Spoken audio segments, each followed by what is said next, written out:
It begins not with a battle, but with a quiet observation. June 4th, 1943. The location is not a trench or a command bunker, but Railroad Street in the small, unremarkable town of Mexia, Texas. A pencil trembles just slightly in the hand of Unteroffizier Vera Burkhardt. He is a German prisoner of war, a veteran of the Africa Corps, and he is writing in a hidden diary. The words he forms are treasonous, not against the state that holds him captive, but against his own. If his own officers, fellow prisoners, were to discover this book, the consequence would be solitary confinement, or worse. He writes what he sees. He writes what he cannot reconcile. The Americans must be lying to us, he writes. No nation could possess such abundance while fighting a war on two fronts. Through the window of the passenger train, Unteroffizier Burkhardt has just witnessed something that fundamentally contradicts 3 years of sustained, systematic Nazi propaganda. It is 10 o'clock at night, and outside the Texas plains are ablaze. Electric lights. They blaze from every farmhouse, from every distant barn. They line every street corner in every small town they pass. They illuminate shop windows, casting pools of light onto empty sidewalks. It is an endless constellation of electricity stretching across the flat, dark land. In Germany, stringent blackout regulations had plunged the Reich into a suffocating, fearful darkness since 1940. Even before the war, in the peacetime Reich, rural electrification was a distant dream, having reached barely 20% of German farms. The night was a thing of shadow, of scarcity, of danger. Yet here, in what Joseph Goebbels' propaganda machine had described as a decadent, collapsed, racially mongrelized America, electricity flowed like water. It was wasted. It was casual. It was infinite.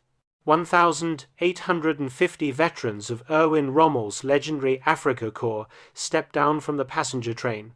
They did not step down from cattle cars. They were not herded from freight wagons. They emerged from cushioned Pullman coaches with dining services and sleeping berths. The entire population of Mexia, Texas, had turned out to witness their arrival. The enemy had landed not as invaders, but as cargo. What none of them knew, not the prisoners, not the guards, not the curious townsfolk, was that this moment, this arrival in a small Texas town, was the beginning of the most profound and systematic psychological transformation in modern prisoner-of-war history. It was the start of a quiet, deliberate demolition of Nazi ideology, a demolition that would not be achieved with lectures or pamphlets, but through the sheer, overwhelming, undeniable display of American industrial capacity. The mathematics of Allied victory were not just being written in battle plans at high command. They were being written in production statistics, in kilowatts, in bushels of wheat, in tons of steel, and those statistics were about to shatter every assumption these soldiers carried. Assumptions about their enemies, their homeland, and the very cause for which they had bled. The collapse had begun, as all things do, with a defeat.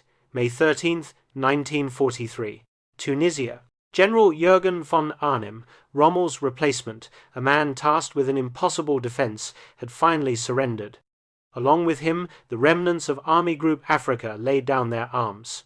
The numbers were staggering, hard to confirm, as scattered units continued to surrender for days. Approximately 250,000, perhaps as many as 275,000 German and Italian soldiers, the Wehrmacht's most experienced, battle-hardened desert fighters, men who had driven the British Eighth Army back to the gates of Egypt, men who had earned the grudging, bitter respect of Montgomery himself. They were, suddenly, prisoners. Among them was Hauptmann Friedrich Radke. He was a holder of the Iron Cross, First Class, a veteran of the Lightning Campaign through France, wounded twice in North Africa. He was the archetype of the professional, confident German officer. His diary, discovered decades later, filed away in the U.S. National Archives would provide historians with the most detailed, intimate account of the psychological impact of American captivity. An account of how an ideology was dismantled, piece by piece. The journey from defeat to revelation began in the sprawling, chaotic port of Oran, Algeria, As Radke and 30,000 other prisoners waited in makeshift camps, fenced enclosures under the hot African sun, the first cracks in their worldview appeared. American efficiency. The U.S. Army processed thousands of prisoners daily. They did so with an organizational precision that exceeded anything the Wehrmacht had achieved, even at the peak of its victories in 1940. There was no chaos, there was only system. Identity cards, photographed and filed. Medical examinations, swift and thorough. Inoculations, administered by medics who seemed to have an endless supply of needles and serum. And then the Geneva Convention. Its rights were explained not as a grudging concession, but as a matter of standard procedure. Explained in fluent German by American officers, many of them German Jews, who had fled the Reich men who had been trained specifically for this exact moment. But the first time's real-time shock was not administrative. It was visceral. It was the food. Obergefreiter Hans Mühr, captured with the battered 21st Panzer Division, wrote to his mother 8 months later, his words still carrying the disbelief of that first encounter. In the cage at Oran, he wrote, "While we waited for ships, the Americans fed us better than we had eaten in 6 months of desert warfare, white bread, real coffee, meat, twice a day. We thought it was propaganda, that they were trying to impress us, a one-time show of force. We didn't realize this was their standard military ration. They were hungry men, starved by the collapse of Rommel's supply lines. They ate, and as they ate, the first pillar of their belief system that Germany was fighting a decadent, starving America began to dissolve. Then came the ships. The vessels that waited for them were not the sleek, predatory U-boats of German propaganda, nor the grand liners of a bygone era. They were the Liberty ships. And these ships were, in themselves, monuments to an industrial capacity the prisoners could not yet comprehend. They were ugly. They were functional. They were welded together with a speed that defied logic. The Germans, if they had been told the truth, would have dismissed it as yet another piece of Allied propaganda. The SS Robert E. Peary, a ship identical to the one many were boarding, had been built from keel laying to launch in 4 days, 15 hours, and 29 minutes. This was not a miracle. It was a system. It was the Kaiser shipyards in Richmond, California. It was assembly line production applied to 10,000-ton vessels. These ships, which Nazi U-boats were struggling to sink, were being produced at a rate of 3 times per day, times at the peak of production. They were returning from delivering tanks, planes, and bullets to the European theatre, and rather than sail back empty, they carried human cargo. By the summer of 1943, up to 30,000 prisoners of war per month were making the journey west. The 2-week Atlantic crossing in July 1943 provided the second phase of psychological demolition. Feldwebel Kurt Zimmermann of the 90th Light Division kept a detailed account. It survived in letters to his family, letters that would be read and analyzed years after his repatriation. He did not write about the fear of U-boat attacks. He wrote about the garbage. The ship's crew, he noted, disposed of more food waste each day than his entire company had received in weekly rations during the final desperate months in Africa. The American sailors threw away half-eaten steaks. Zimmermann wrote, his words, a catalogue of disbelief. Whole loaves of bread, gallons of milk that had sat too long. They did this openly, without thought, not to mock us, but because to them this waste meant nothing. Their supply was limitless. Scarcity breeds fanaticism. Abundance, they were discovering, bred a different kind of power, the power of carelessness. The ships themselves became floating classrooms in American power. The prisoners, many of them educated, many of them engineers, began to ask questions. And the American guards, casual and confident, answered them. They discovered that the vessel carrying them was just one of 2,710. Asterisk, 2,710 asterisk. Liberty ships that would be built during the war. Each one, they learned, required 250,000 prefabricated parts assembled from components manufactured in 32 different states. The engines, they learned from talkative guards that the 900 horsepower cylinders were built in 3 separate factories that assembled them in ports that had, themselves, barely existed 2 years earlier. This was not a nation struggling to produce. This was a nation that had transformed its entire geography into a single integrated assembly line. Oberstleutnant Wilhelm von Staubbern, an aristocrat whose Prussian family had served in every German war since Frederick the Great, would later write a memoir. In it, he pinpointed the exact moment his faith in victory evaporated. As our ship approached the American coast, he wrote, I watched the radar antenna rotating above the bridge. This technology, which we believed only we, and perhaps the British, possessed in limited, secret quantities, was standard equipment on a cargo vessel. He continued, It was then I first suspected that Germany had already lost the war. August 2nd, 1943, Norfolk Naval Base, Virginia. The first sight of the American continent shattered the last lingering remnants of propaganda about American industrial weakness. The Norfolk base was not a port. It was a sprawling industrial city covering 4,300 acres. Its docks stretched for miles, a forest of cranes loading and unloading dozens of ships simultaneously.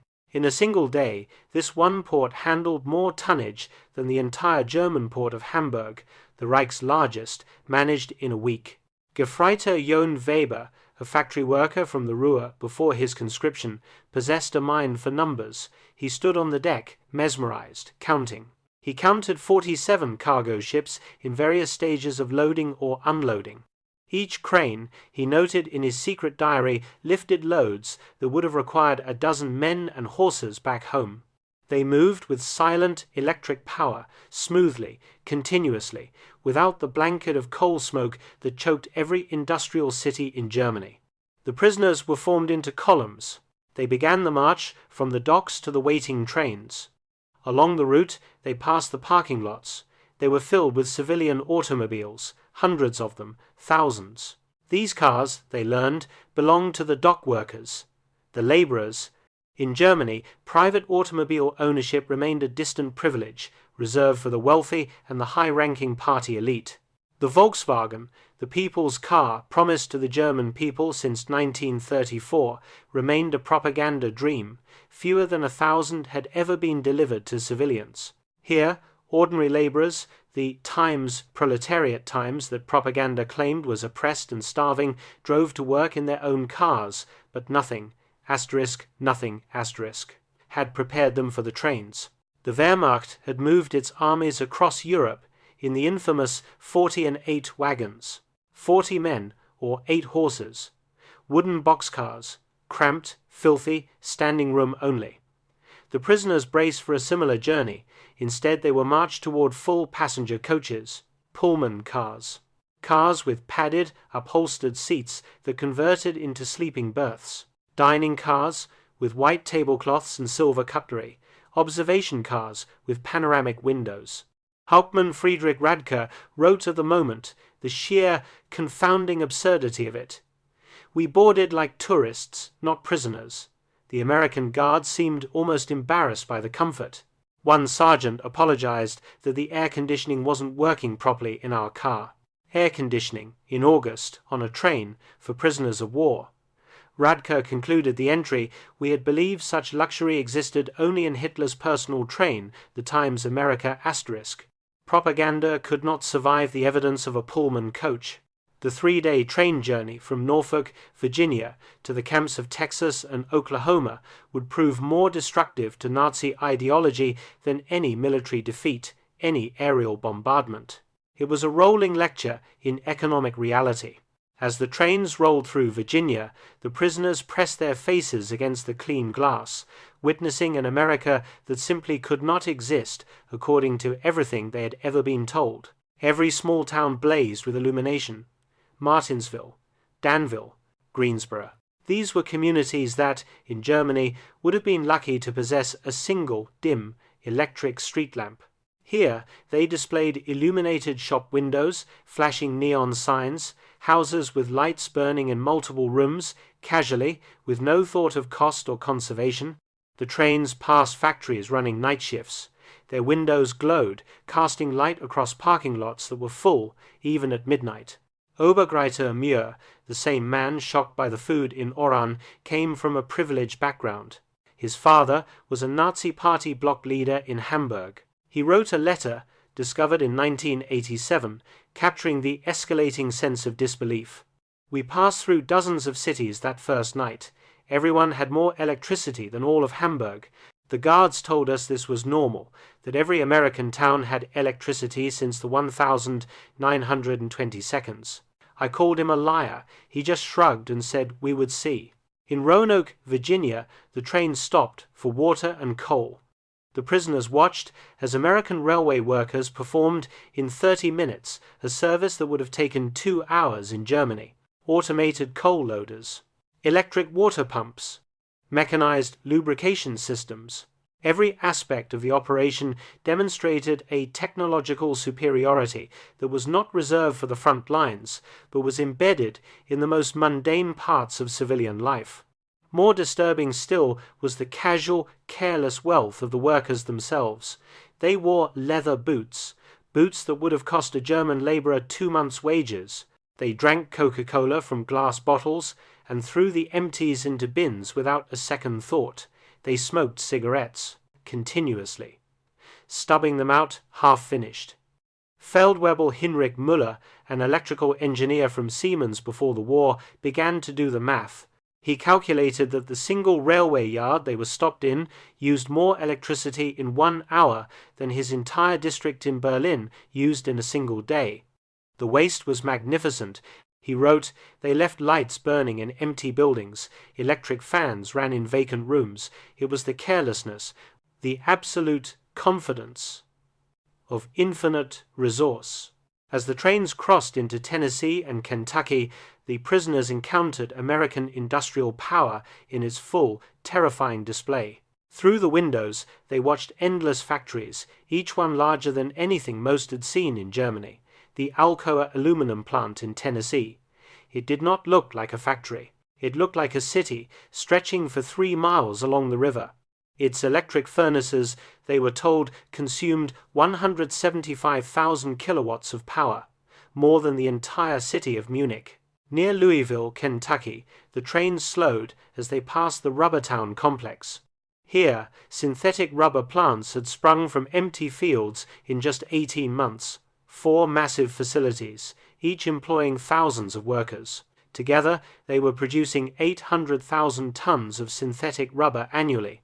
Germany, despite inventing the Bühne S process, had never, in its best year, managed to produce more than 120,000 tons. Oberleutnant Erich Hoffmann, a chemist from the IG Farben conglomerate, understood the implications immediately. In a post-war interview, he recalled the moment. I knew those plants, he said. I could see the distillation columns, the catalytic crackers. Each facility was more advanced than anything we had built. And there were 4 times of them. Just in this one location. They told us there were dozens more across the country. The trains passed Ford's Willow Run plant outside Detroit. It was visible from miles away. This single factory, built in just 9 months, was producing a B-24 Liberator bomber every 63 minutes. At its peak, 42,000 workers assembled these bombers from 1.5 million parts, manufactured by 1,500 subcontractors. The plant itself consumed 5 million square feet of floor space and used more electricity than the entire German city of Cologne. Hauptmann Wehrli, a Luftwaffe pilot shot down over Tunisia, pressed his face against the window as they rolled past. He counted 17 B-24 seconds in various stages of completion visible just from the train. We had been told American planes were inferior, he wrote. Hastily built that they would fall apart in combat. But I could see the precision of the assembly lines, the quality of the construction. These were not inferior aircraft. They were simply built faster than we could imagine possible. The deeper the trains penetrated into the American continent, the more complete the destruction of Nazi mythology became. In Street Louis, they crossed the Mississippi River on the Eads Bridge. Below them, on the water, Barges carried more grain than the entire German harvest of 1,942. The prisoners could see the grain elevators. They stretched along both banks, monolithic concrete cathedrals of food. Each one, they learned, held enough wheat to feed a German city for months. Unteroffizier Karl Schmidt, a farmer's son from Bavaria, wrote in his diary the words of a man seeing his life's work rendered insignificant. The Americans transport food, as we transport ammunition, in endless quantities, without concern for loss. I watched them loading a single barge with enough wheat to feed my entire village for 5 years. The crane operator was eating a sandwich with meat thicker than our weekly ration. In Kansas City, the train stopped at a massive stockyard. Tens of thousands of cattle waited for slaughter. The smell of the meatpacking plants filled the air for miles. German prisoners, men who had subsisted on 200 grams of meat per week in Africa when they were lucky, watched American workers eating beef sandwiches during their lunch break. They ate meat like we ate bread, wrote Gefreiter Paul Fischer. No, that's wrong. They ate meat like we times wished times we could eat bread. The guard bought us hamburgers from a stand near the station, meat, cheese, vegetables, on white bread, for 15 cents. He bought 20 of them, without thinking, paid with a single dollar bill. This was not special, this was their normal food. This was not war, this was industry. And industry, they were learning, had its own undeniable truth. The arrival at the camps themselves provided the next level of cognitive demolition, Camp Hearn, Texas, built in just 4 months. It was designed to house between 3,000 and 4,800 prisoners. It offered conditions that exceeded what most of these men had known as civilians, even in peacetime. Wooden barracks, not tents, electric lights, flush toilets, hot showers, steam heat. Each building was constructed with more lumber than entire German villages possessed for new construction. The camp hospital astounded the medical personnel among the prisoners. Oberstabsarzt, Lieutenant Colonel Dr. Friedrich Bauer, had been the chief surgeon of the 164th Light Division. He now found himself in a prisoner of war facility that was better equipped than most German civilian hospitals.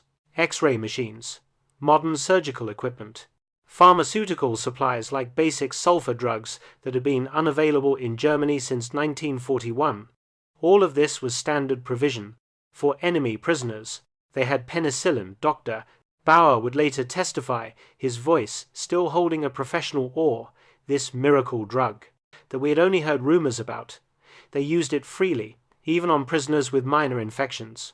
German soldiers were dying for want of basic sulfur, and the Americans were giving us their most advanced medicine without hesitation.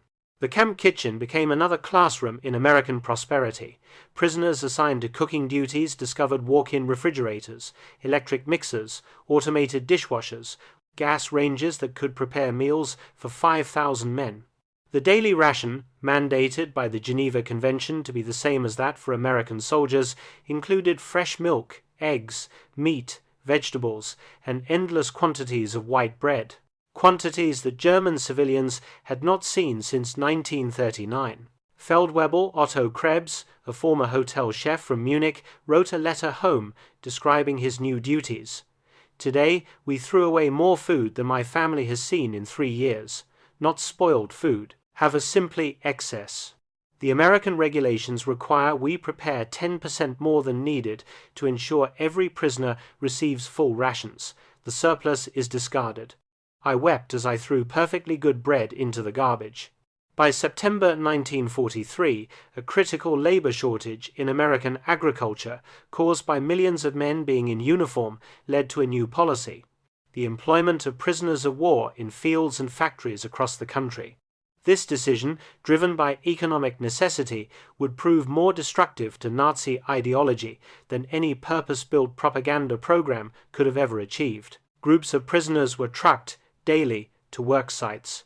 They traveled through the American heartland without blindfolds, without restricted routes. They saw everything: the endless, horizon-spanning fields of corn and wheat, the factories running 3 shifts, the small-town shops full of goods, the high school parking lots full of student cars, the farmhouses with refrigerators and radios. At a cotton gin outside Houston, Texas, Unteroffizier Herbert Lang watched a single, massive machine process more cotton in 1 hour than his entire village could have handled in a month using traditional methods. The gin was powered by electricity from the Colorado River Authority, part of a rural electrification program that had, by 1943, brought power to 90% of Texas farms. The farmer who owned the gin was nobody special.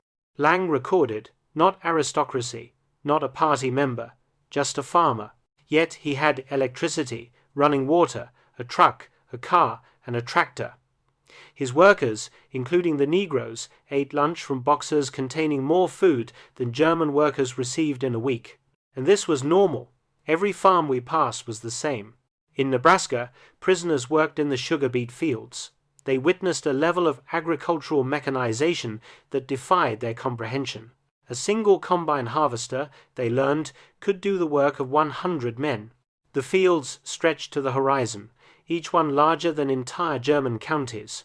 The farmers spoke casually, not boasting, of yields that would have been pure fantasy in Germany, 60 bushels of wheat per acre, compared to Germany's 30 on its very best land.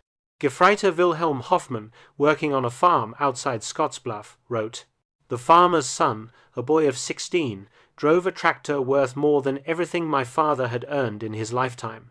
When I mentioned this, the boy just laughed. He said it wasn't even a particularly good tractor.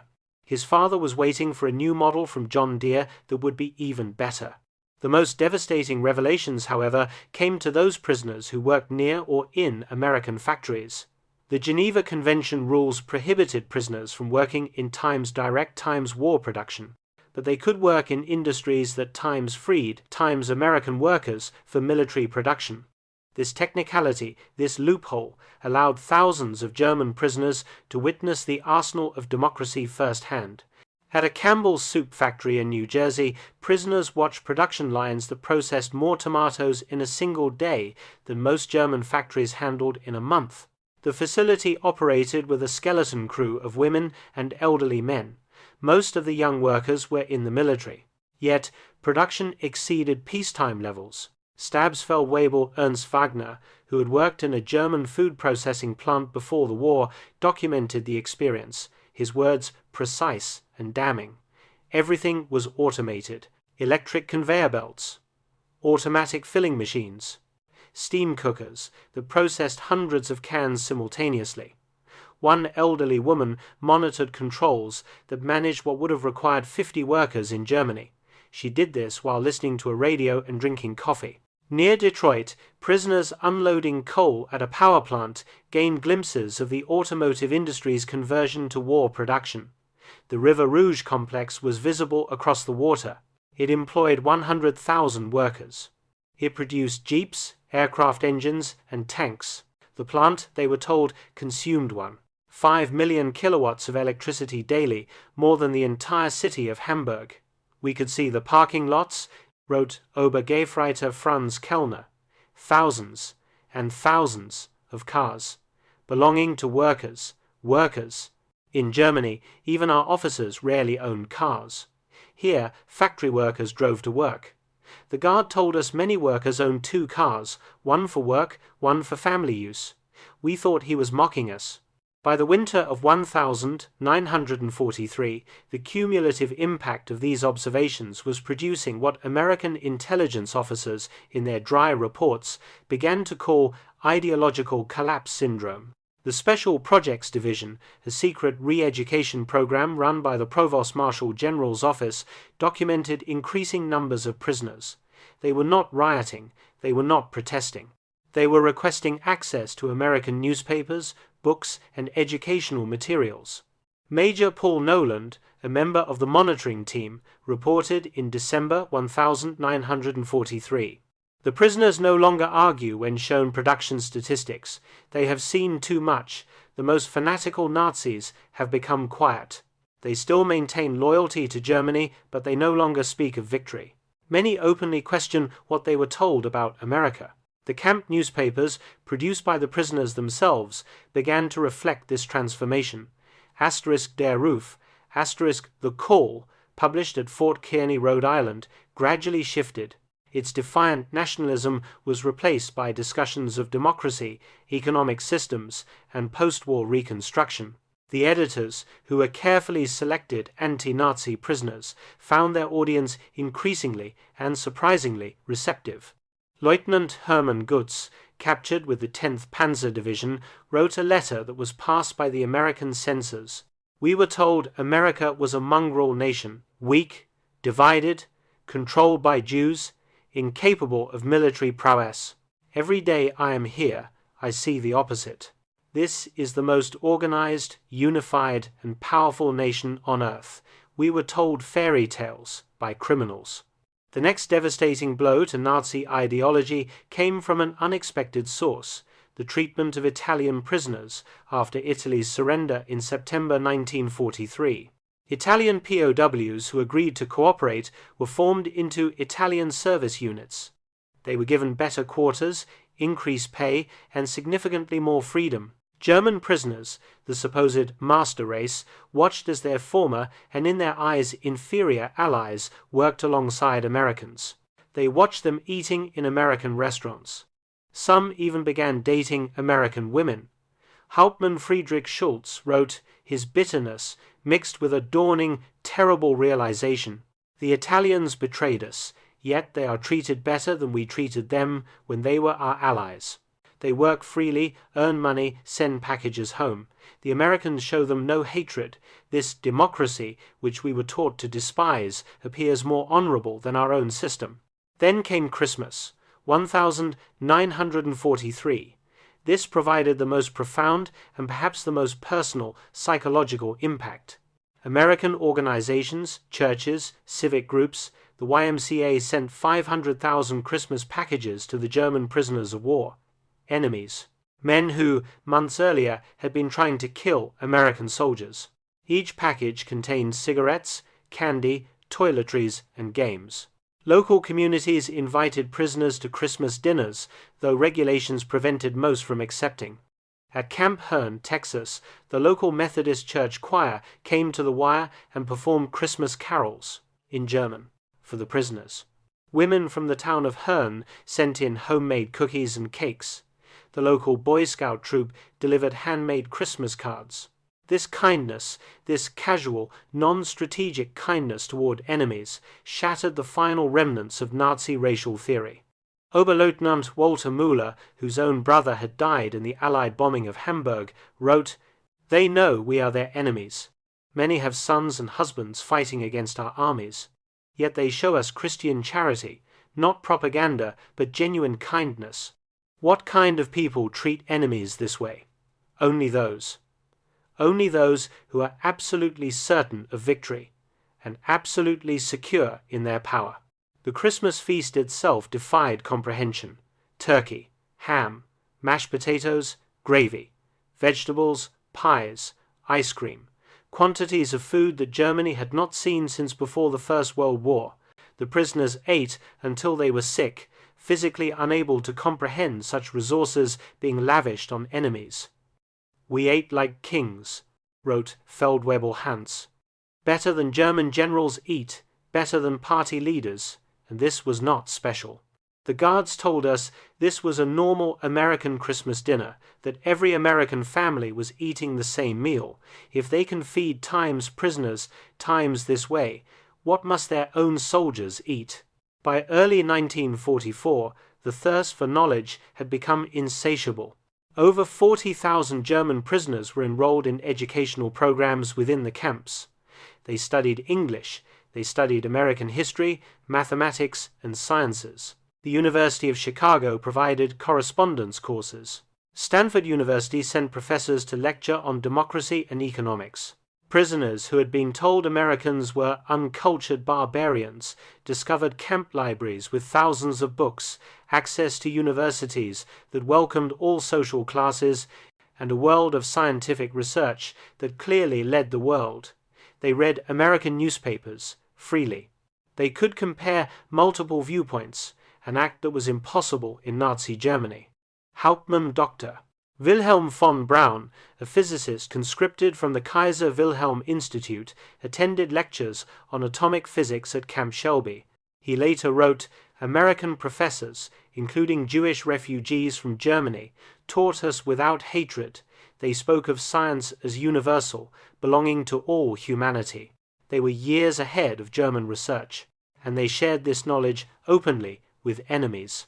This generosity of spirit was incomprehensible to minds shaped by Nazi ideology. The camp theaters showed American films, not propaganda, but regular first-run Hollywood productions. The prisoners watched Times Gone with the Wind*. They saw a raw, epic depiction of American defeat and recovery that resonated deeply with their own dawning situation. They saw Times The Grapes of Wrath*. They were amazed. They were stunned that Americans would show such profound self-criticism to enemies. "They hide nothing," wrote Lieutenant Joseph Kramer. "They show their problems, their failures, their social conflicts. Yet this honesty makes them stronger, not weaker." In Germany, such criticism would mean death. Here it is considered patriotic. Spring 1944 brought expanded prisoner labor programs as American production reached its absolute peak in preparation for the invasion of Europe. German POWs worked in canneries, lumber mills, and fabrication plants, witnessing the full, terrifying might of American industrial capacity. The numbers told a story that no propaganda could counter. At the Higgins boat factory in New Orleans, prisoners unloaded steel that would become the landing craft for D-Day. They watched as workers assembled 700 boats, per month, each one requiring 20,000 parts. The factory employed 20,000 workers, including thousands of women who operated heavy cranes, welded hulls, and managed production lines. Stabsfeldwebel Kurt Zimmermann wrote, "Women doing men's work, Negroes operating complex machinery, teenagers running drilling equipment. Everything we were told was impossible in a democracy. Yet production never stopped. 3 shifts, 24 hours, 7 days a week. They produced more boats in a month than our entire Navy built in a year." At Republic Steel in Ohio, prisoners witnessed the production of 10,000 tons of steel daily. The blast furnaces ran continuously, fed by endless trains of iron ore from Minnesota and coal from Pennsylvania. The scale defied German comprehension. This single plant, an engineer calculated, produced more steel than the entire Ruhr at its peak. "I worked at Krupp before the war," wrote Obergefreiter Paul Hartmann. "I thought I understood industrial production, but this was beyond imagination. They wasted more steel in spillage than we could produce. The workers complained about overtime, while producing quantities we couldn't achieve with slave labor and double shifts." The summer harvest of 1944 provided the final absolute demolition of Nazi propaganda about American weakness. German prisoners worked across the Midwest, witnessing an agricultural production that could, quite literally, feed the world. In Kansas, they watched the wheat harvest. Single farms produced more grain than entire German provinces. Combines moved across fields like ships across an ocean of gold, each one harvesting 100 acres per day. The grain elevators they filled could hold more wheat than Germany imported in an entire year. Unteroffizier Franz Weber, a farmer from East Prussia, wrote, "One American farmer, with machinery, does the work of 100 German farmers. They showed me aerial photographs of the wheat fields, thousands of square miles of grain. They could lose half their harvest and still have more than all of Europe combined." In California's Central Valley, prisoners picked fruit in orchards that stretched beyond the horizon. They watched as perfectly good fruit was discarded for minor blemishes, fruit that would have been treasured in Germany. Entire crops were sometimes ploughed under simply to maintain prices. This concept, this strategic destruction of time's surplus *, caused a psychological breakdown among prisoners who came from a hunger-ravaged Germany. "They destroyed food to keep prices stable," wrote Gefreiter Otto Schulz. "Mountains of oranges bulldozed into pits because they had too many. We begged to be allowed to send them to Germany, to our families. The guards were sympathetic, but explained it was impossible. The waste. The waste was strategic proof of unlimited resources. June 6, 1944. When news of the Normandy invasion reached the camps, the German prisoners experienced their final ideological collapse. The scale of the operation: 6,000 ships, 11,000 aircraft, 150,000 men in the first wave.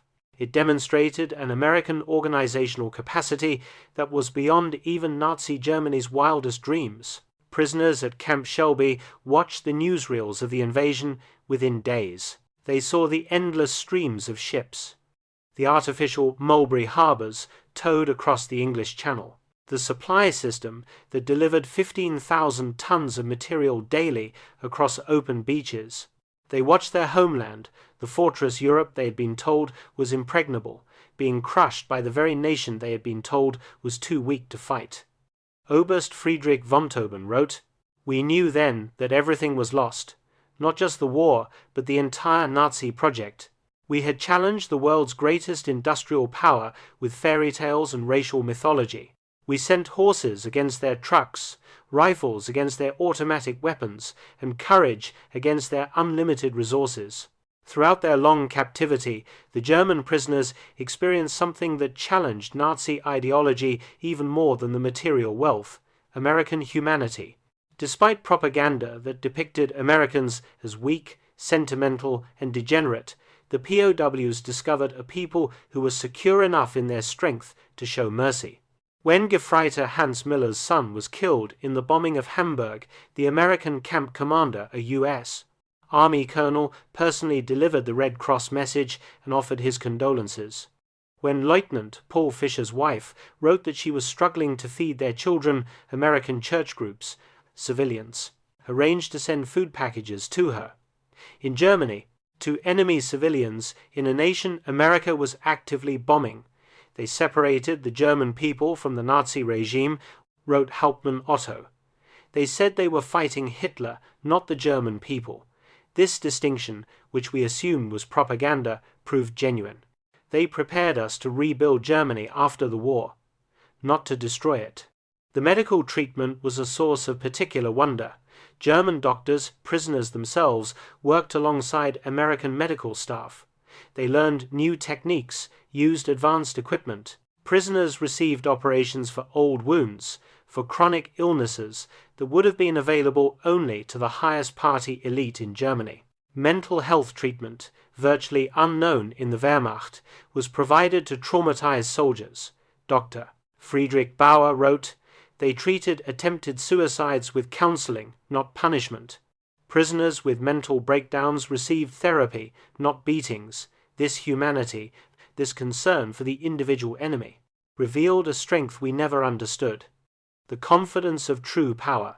By March 1945, the secret re-education program had produced results that stunned its own creators.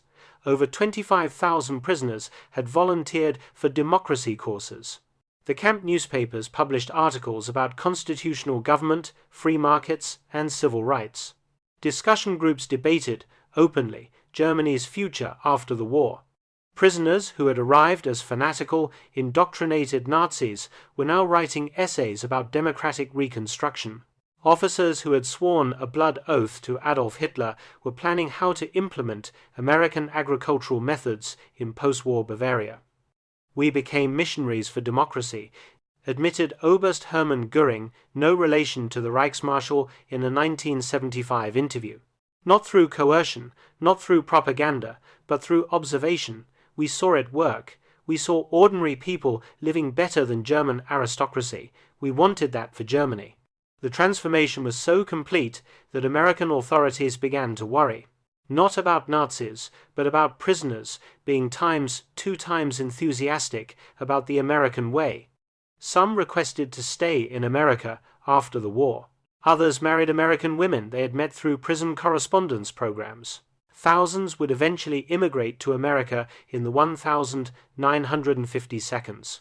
April 1945 brought the final, horrifying revelation. As American and Allied forces liberated the concentration camps in Germany, the footage was shown to the German prisoners of war, At first, many refused to believe it. It had times to be propaganda, the ultimate lie. But the evidence was overwhelming. The testimony of American soldiers, the photographs, the newsreels, and, eventually, the letters from their own families in Germany confirming the horror. The psychological impact was devastating.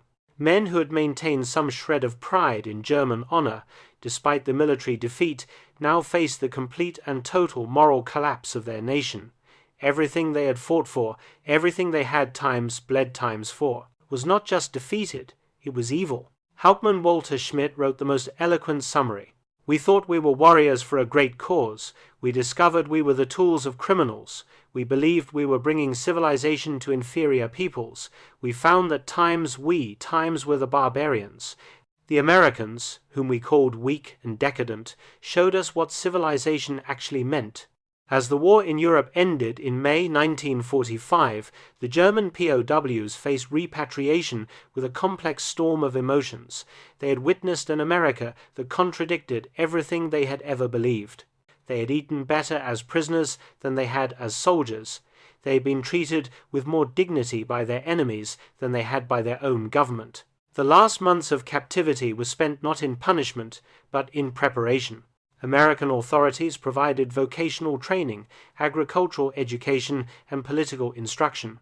Prisoners learned about the Marshall Plan before it was even announced, coming to understand that America intended to rebuild, not punish, their homeland. They prepared us to rebuild our country, wrote Oberst Friedrich von Tauben. They gave us skills, knowledge, and hope. They transformed defeated soldiers into future citizens. This generosity, from victors, was incomprehensible to minds shaped by Nazi vindictiveness. Between 1945 and 1946, 371,683 German prisoners of war were repatriated from American camps. They returned to a Germany that was divided, destroyed, and destitute. But they brought with them something precious, something intangible yet more powerful than any weapon. They brought the knowledge of how a democratic industrial society functioned. The German POWs, who had experienced American prosperity, became the unwitting and most effective agents of transformation in post-war Germany. They had seen industrial efficiency. They had seen agricultural productivity. They had seen democratic prosperity. They knew, Reconstruction was possible because they had lived inside a society that had already achieved it. Many of these former prisoners rose to prominence in West Germany's reconstruction, the Times Wirtschaftswunder *, the economic miracle. Hans Kroll, a prisoner at Camp Shelby, became West German ambassador to the United States. Walter Hallstein, who taught law classes to fellow prisoners at Camp Como, became the first president of the European Commission. Rüdiger von Wehrmacht, held at Camp Herne, served as the German permanent representative to the United Nations. Edward Ackermann, a prisoner at Fort Robinson, became a leader in German agricultural reform, implementing the very techniques he had seen in Nebraska. They brought American methods to German industry, American efficiency to German agriculture, and American democratic ideals to German politics. The German economic miracle of the 1,950 seconds was built, in part, on knowledge gained in American prison camps. We learned that prosperity came from freedom, not conquest, Hans Kroll wrote in his memoirs. We saw that democracy created wealth, that diversity brought strength, that treating workers well increased production. These lessons, learned as prisoners, shaped the new Germany. Historians have called the German POW experience in America one of the most successful and unintentional re-education programs in history. Without coercion, without propaganda in the traditional sense, American industrial might and casual democracy converted hardened Nazis into future democratic citizens. The program succeeded because it relied not on words, but on observation. Prisoners saw an American society functioning at peak efficiency while simultaneously treating its enemies with dignity. They witnessed an industrial capacity that made German production look primitive. They experienced a standard of living that exposed Nazi promises as hollow fantasies. Dr.